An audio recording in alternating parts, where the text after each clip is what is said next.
But not only have you got to deal with success potentially making you soft, so you've got to cap that. You've got to say no to more money and opportunities and cool people. Right. You've also got this extra layer of expectation that's coming through from other people too. And I think that you talk about trained humility in the new book too. I've got to presume that that fits into this equation. Right. It fits in big time. And that's one big reason why I do fight fire. Because all the knowledge for myself comes from that place. It doesn't come from the place of success. My knowledge does not come from the place of, because for me, like I built Goggins from the ground up. I was born David Goggins. David Goggins wasn't good enough. He was a scared, bullied, abused kid who struggled in life.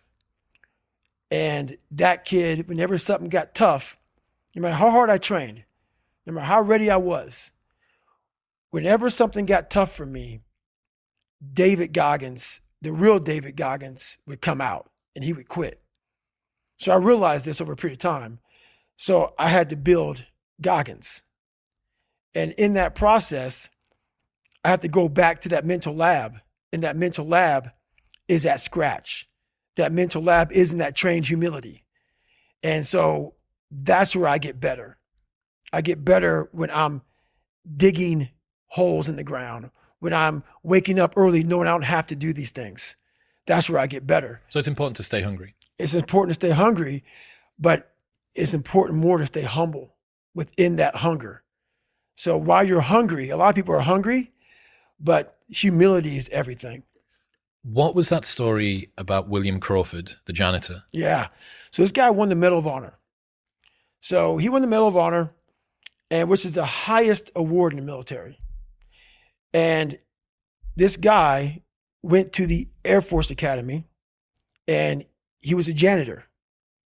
And no one knew who the fuck this man was. He had the highest award in all the military for heroics. For heroics, saving lives, putting his life on the line. Could have been killed. And he is now basically, cleaning shitters for young kids. And we can all imagine how that probably went. There's probably some, little bit of taunting here and there. And he just sat there and cleaned the shitter.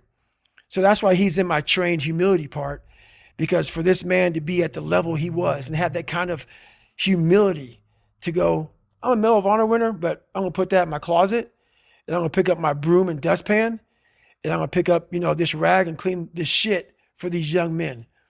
That right there is amazing for me, man. That's where you grow.